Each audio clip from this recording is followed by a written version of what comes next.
It didn't work. Greetings, unsettled souls.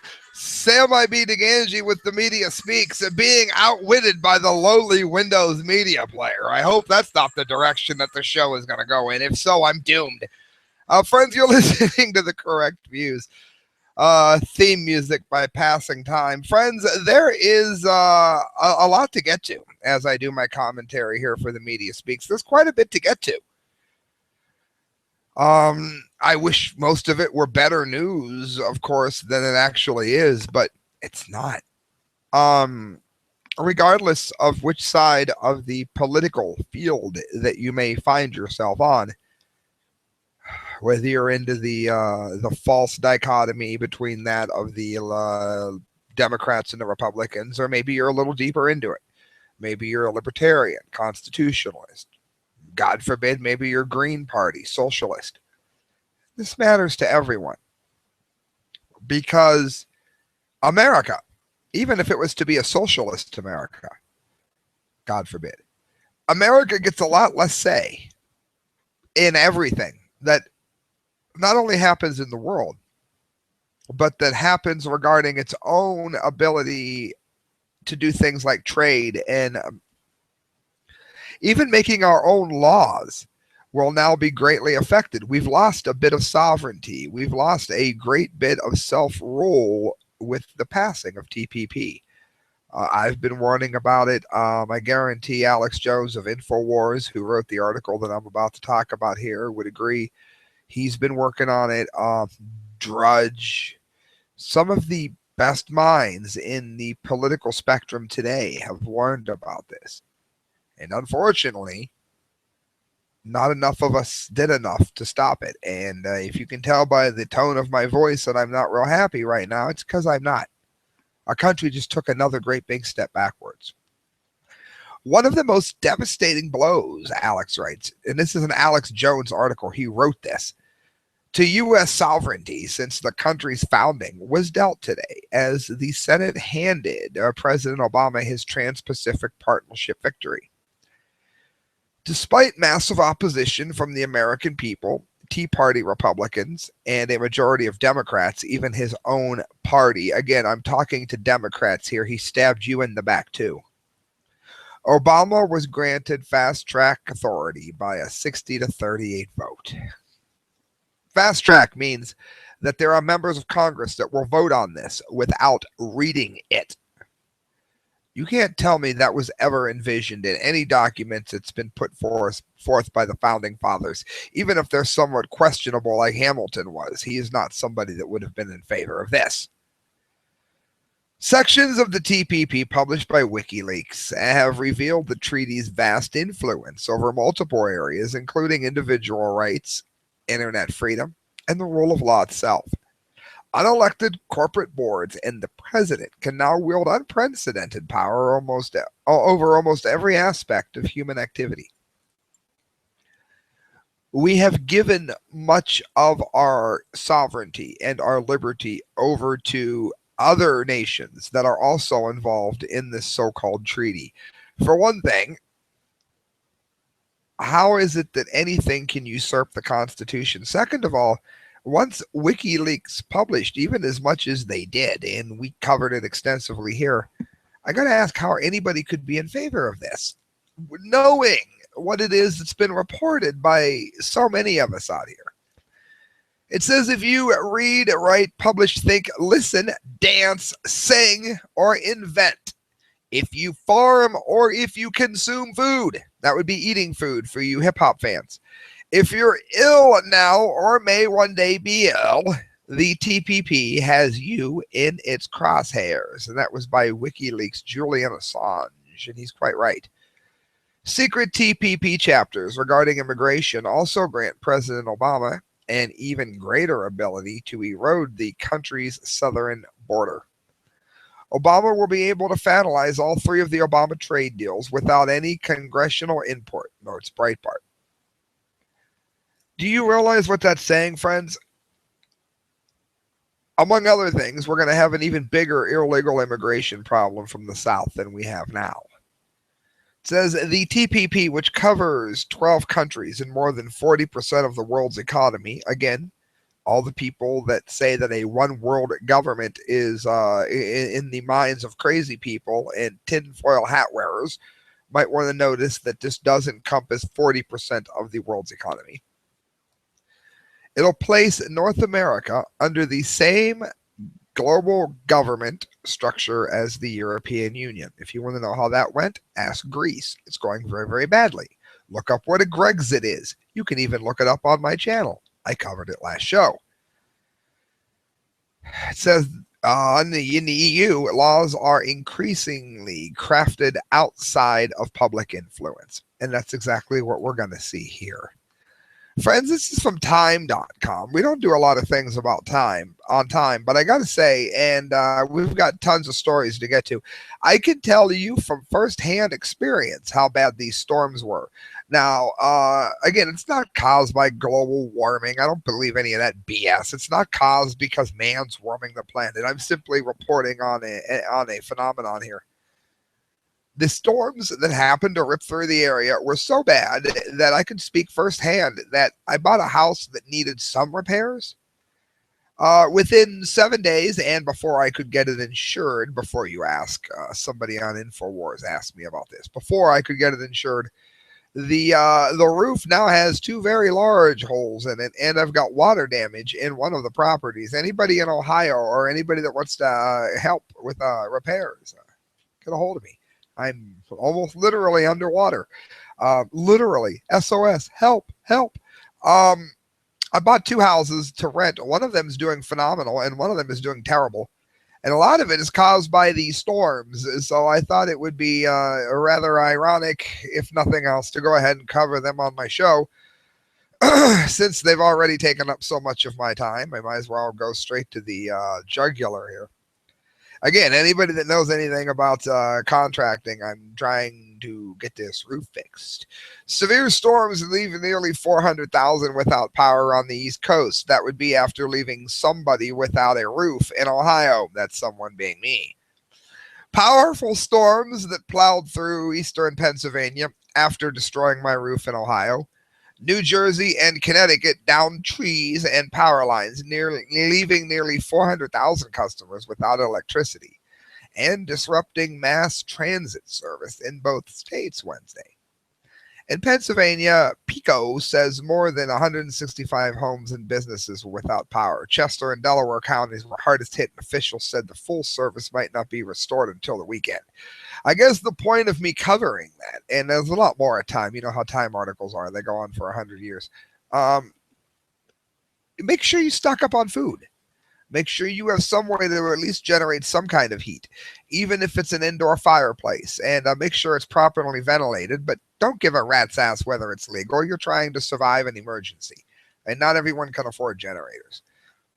Make sure you are prepared, because it looks like it's going to be quite a year for storms. And I'm not going to stay on the topic, but again, since I got hosed by it, I figure I would put the word out. TheGuardian.com. Hollywood and downwinders still grapple with nuclear fallout. This is a bit of a nuclear update here. And not so much Fukushima this time, which is normally what I do once a month with the massive Fukushima update. You'll see them on the site. No, this is a little different than that. This is things nuclear that are not necessarily, or not, I should say, not at all caused by Fukushima, our usual nuclear topic here. Listen to this and listen to it well, because a new Cold War is starting here. And for those of you that might not know what that is, younger viewers, it's the nightmare that was prominent through most of the years between the end of World War II in, 46, wasn't it, to 90 or so, was this almost certainty that they were going to launch nuclear missiles, the U.S. and Russia at each other. And to some degree, a lot of that fear has died down, but not significantly, not to the level that a lot of us would like to see it have happened. And I think it's important that we visit this topic, because I don't think it's being reported on enough that some of the errors that seemed like they took place, in the 50s, and who cares about it now? In terms of a nuclear element that damages your health by giving you cancer, which most of the people that I'm about to report on got, these radionuclides, for the most part, are as dangerous now as they were in 1954. And they will be that dangerous in 2054 and 2154 and just as dangerous in 2254.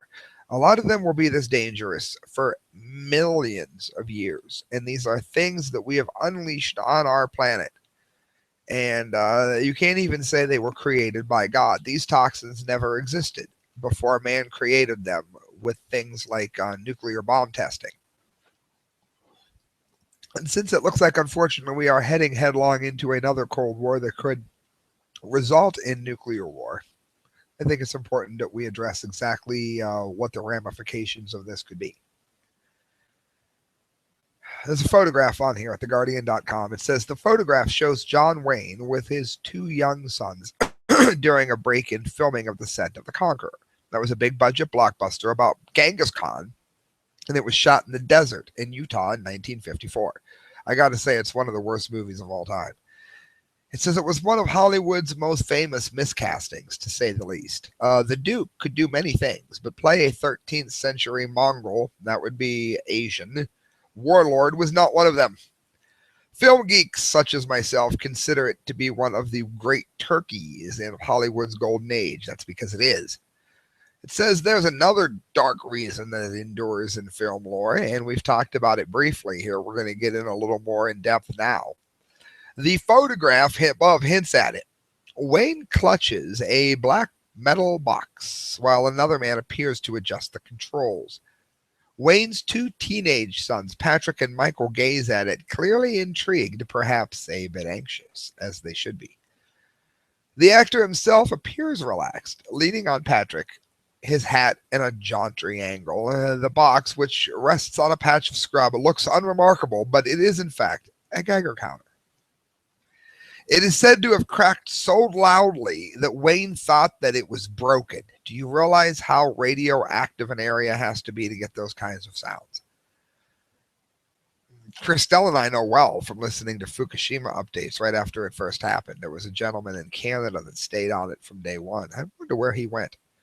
Moving it to different clumps of rock and sand produced the same result. The star, by all accounts, shrugged it off.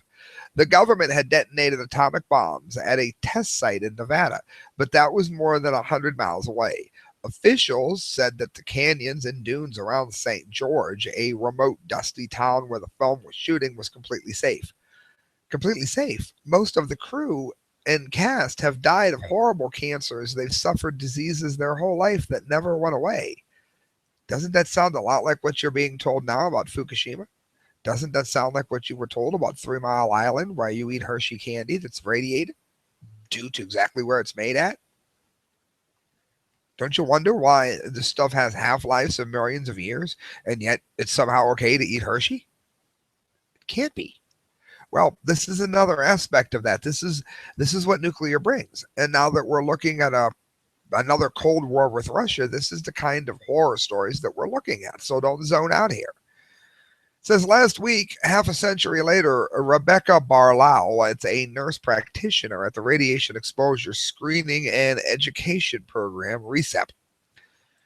It operates from the Dixie Regional Medical Center in St. George, and now a prosperous little city with an airport, leafed through her patients' records. She says more than 60% of this year's patients are new. Mostly breast and thyroid, also some leukemia, colon, and lung. Oh, it's not important, Sam. Why are you talking about this? Well, maybe because the same things that result from nuclear war, even a small one, result in breast cancer, thyroid cancer, leukemia, that's blood cancer, colon cancer, that means you get to lose your colon and maybe never be able to use the bathroom without having to do it into a plastic appliance. And lung cancer, lose your ability to breathe, spit up blood, can't run, can't jog, can't walk upstairs. A lot of times it'll go through your lymphatic system and cause you great pain for decades.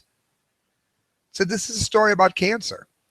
about how the United States turned swaths of desert radioactive during the Cold War and then denied it, bequeathing a medical mystery which to this day haunts Hollywood and royal Mormon communities, of course, this being in Utah, and raises a thorny question. How much should you trust the government? It's gone into your DNA, said Michelle Thomas, who's 63, an outspoken advocate for the so-called downwinders, which is a name given to the tens of thousands of people exposed to fallout. I've lost count of the friends that I've buried. I'm not patriotic because my government lied to me.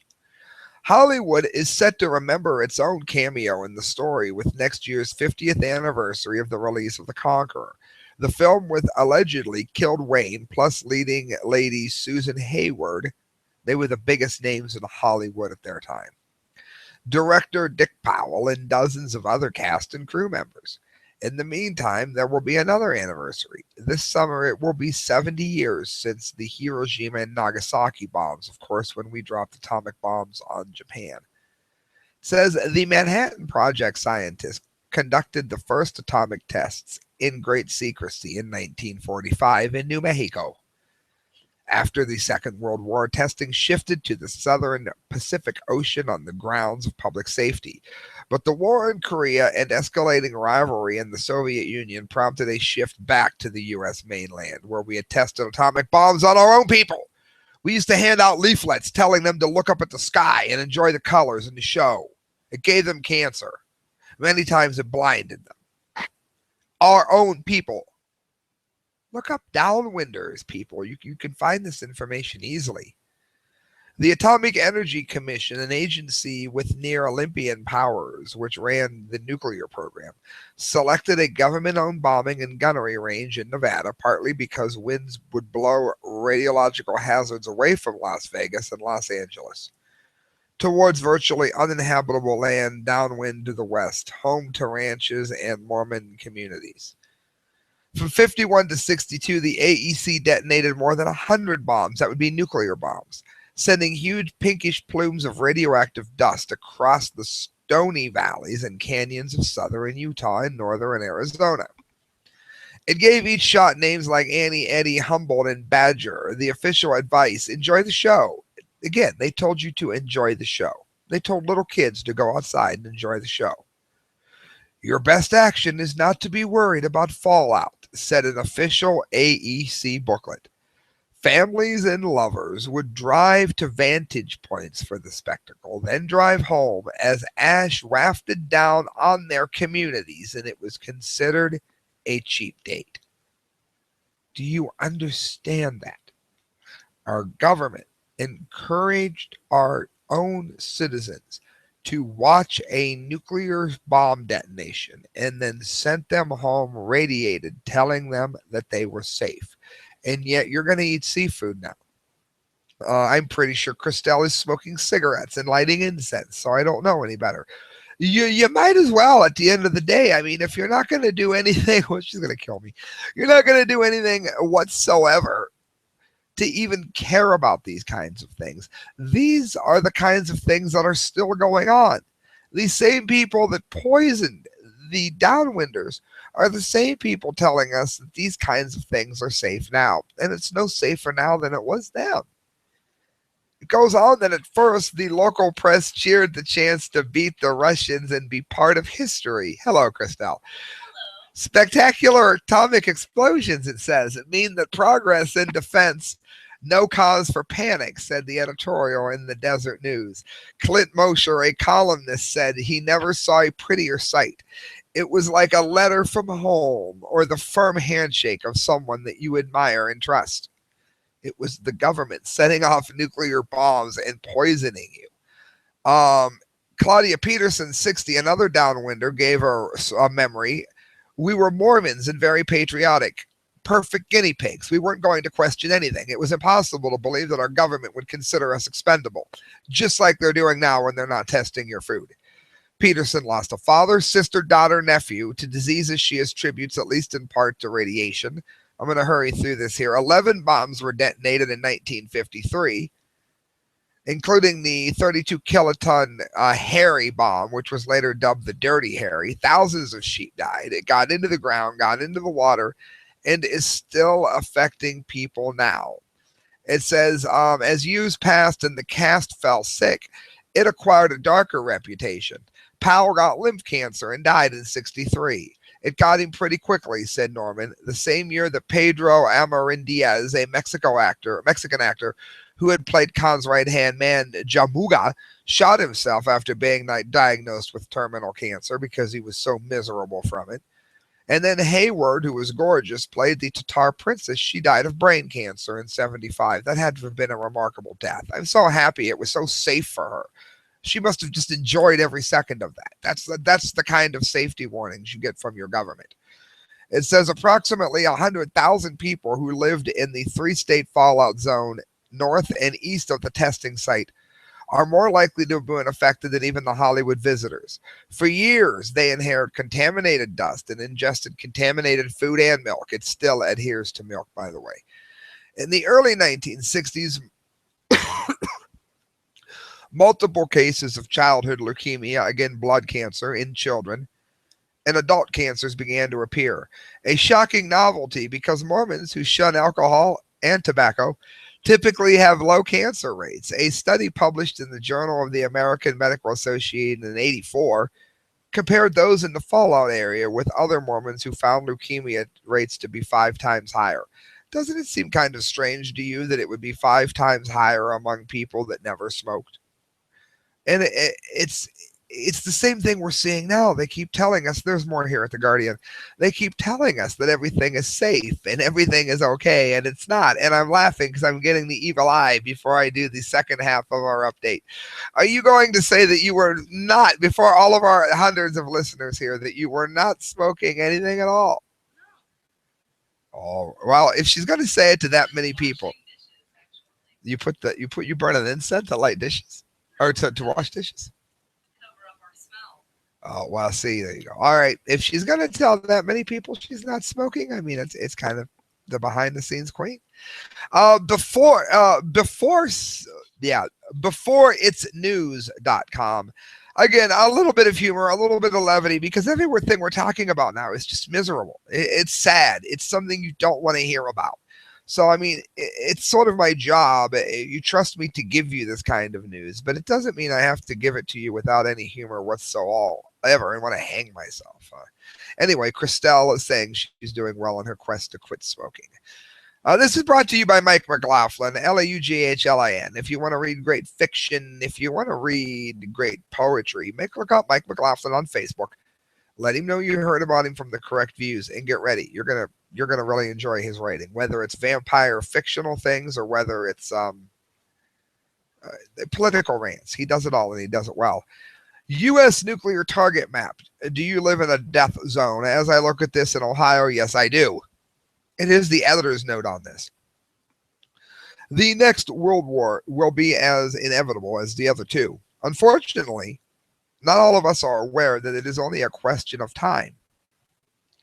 Some of us think that the mutually assured destruction, which means if Russia attacks us, we attack them, they both die. Some people think that knowledge will keep us, the Russians, the Chinese, or other nuclear powers away from using the nuclear might.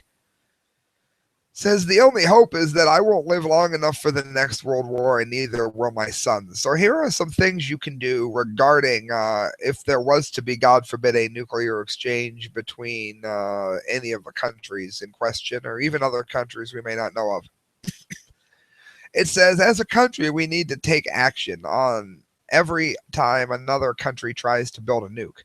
The more countries with nukes, the higher the probability. 2, as individuals, we need to protect ourselves and our families. If you don't live in a risk area, you don't need to bug out. In fact, bugging out can get you in the target of a nuclear area, which can get you killed. And there's a map here.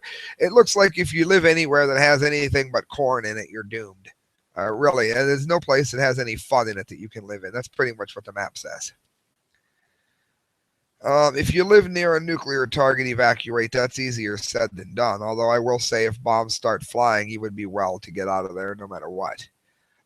when the electronics stop working. And again, I'm somebody that would like to see cell phones go the way of the dinosaur, but this is a lot bigger and a lot worse.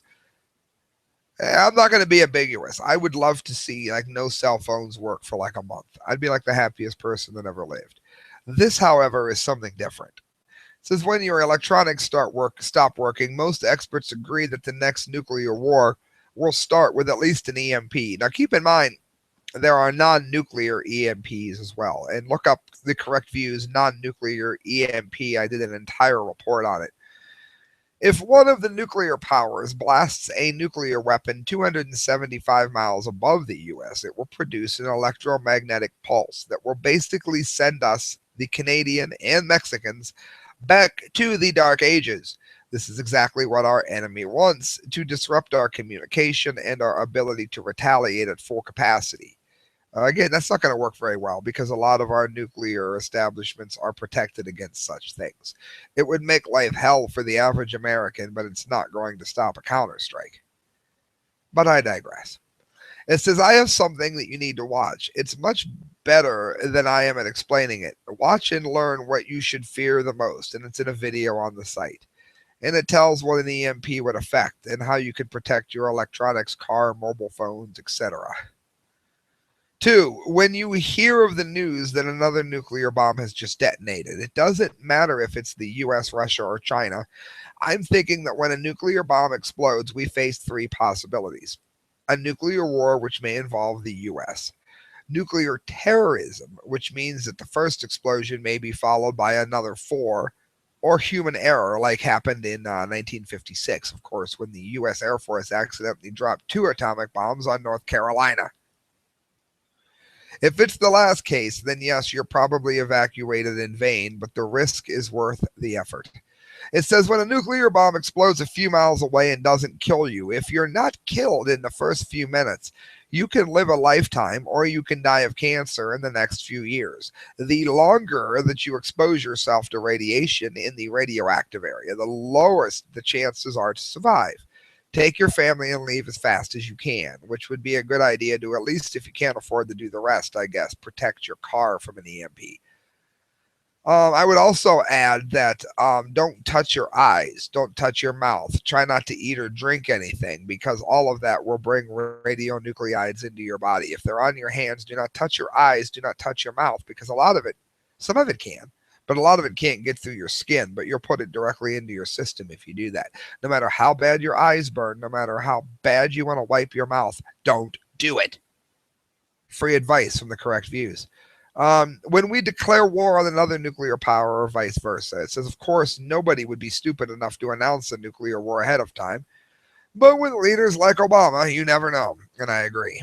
It says, out of curiosity, Ken Jokeston wrote that the maps would reveal nuclear targets in the U.S., and they posted them there for interest. So make sure you definitely look them up, friends.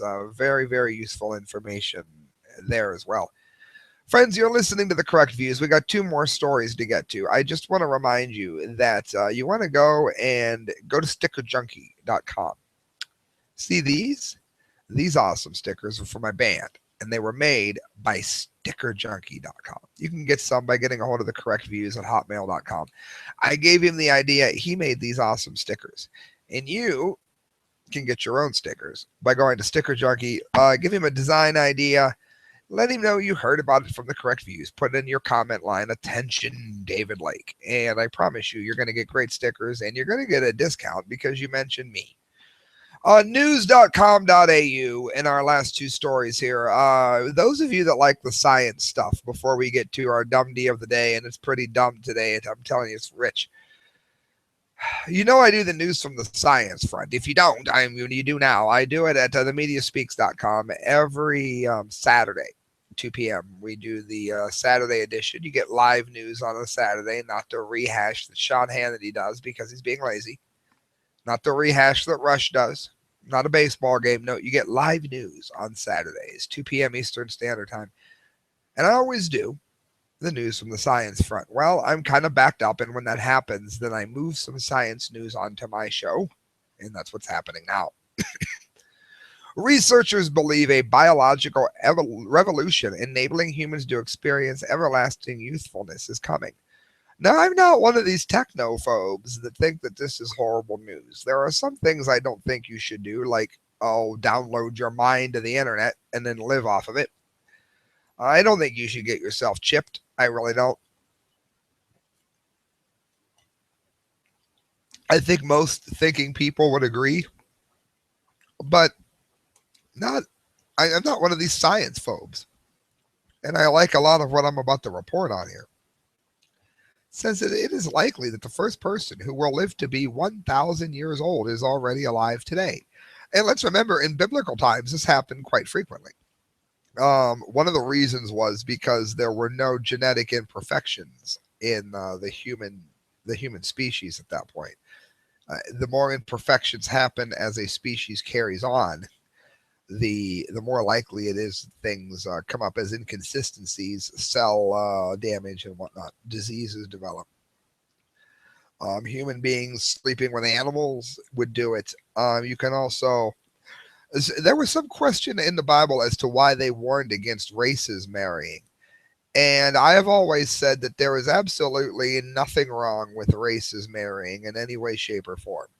I think originally the intermarrying of races may have led to some diseases such as sickle cell anemia. And there have been other people that have thought that. And it happens anytime more than one species intermarries, has interracial sex. Sometimes inconsistencies can develop. Does that mean I'm a racist? No. But I think that's why originally we were called to stay with our own species, I think, because inconsistencies develop when you don't. In this day and age, it makes absolutely no difference whatsoever. Marry anybody you want to. Anything that's going to happen has already happened. But I've always thought that religions didn't say that because religion is inherently racist, because I don't believe it is. I think that it may have been a warning, and there's other things that lead to genetic inconsistencies that have nothing to do with the early warnings. And again, I'm talking millions of years, thousands of years ago warnings. Uh, Nuclear that we talked about earlier can be one thing to do it. Well, listen to this. It says, according to a growing regimen of researchers who believe a biological revolution enabling humans to experience everlasting youthfulness is just around the corner. At the epicenter of the research is Aubrey de Grey, a Cambridge gerontologist and co-founder of the California-based, it says or, typo, it's Strategies for Enlightened Negligible Science. It's SENS. It's the research foundation there. The first thing I want to do is get rid of this word immortality because it's enormously damaging. And it's not just wrong, it's damaging, he told Motherboard. It means zero risk of death from any cause. Whereas I just work on one particular cause of death, namely aging. Mr. de Grey said that his research aims to undo the damage done by the wear and tear of life as opposed to stopping the aging process altogether. God bless him. If we ask a question, has the person been born who will be able to escape the ill health and old age indefinitely? Then I would say the chances of that are very high, he said, probably 80%. Wonderful news. To achieve longevity, de Grey is developing a therapy to kill cells that have lost the ability to divide, allowing healthy cells to multiply and replenish the tissue. The therapies that we are working on at the moment are not going to be perfect, he said. These therapies are going to be good enough to take middle-aged people, say people age 60, and rejuvenate them thoroughly enough so that they won't biologically be 60 again until they are chronologically 90. This is wonderful news. Even if it's small steps like that, wonderful news. It means we have essentially bought 30 years of time to figure out how to rejuvenate them when they are chronologically 90. So they won't be biologically 60 for a third time until they are 120 and 150. I like this man because he's not making promises that he can't keep. These are things that he's saying are going to happen in increments. And he's saying it's not going to be perfect. It may work for some people and not others. It may depend exactly what it is that you have and what it is that you contract. And you might not be able to get rid of everything. This looks very doable to me because he's not over promising. Lose 10 pounds. He's not doing that. Mr. DeGray explained his technique for achieving eternal youthfulness is far more likely to be developed before the theories explored by other gerontologists that focus on preventing the metabolism from causing damage to the body.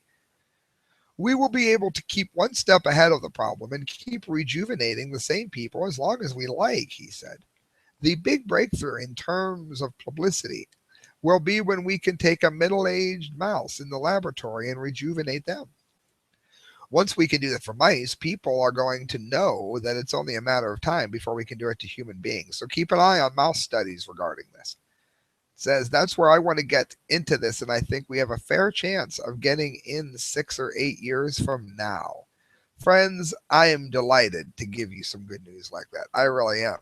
And unfortunately, I'm not delighted to give you what is, of course, the dumbie of the day. Oh my God. Independent.co.uk. The dumbie of the day, friends. That's right. Russia calls investigation into whether the U.S. moon landing happened. Now, do you understand that the U.S. moon landings, we know it happened because we have a beacon that was put up there that is still transmitting today.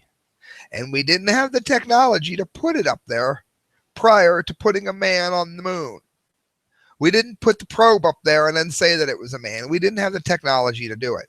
So now you've got these ridiculous notions coming, this time from Russia. And it's just another sign that Russia is grabbing at straws here. Him and Obama, as we've reported on ad nauseum, are in a never-ending pissing match to become the leader of the New World Order and oppress the rights of everybody no matter who wins.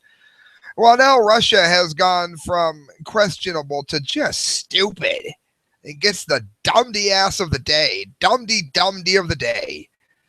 The increasingly tense relationship between the United States and Russia might be about to face a new challenge, a Russian investigation into American moon landings.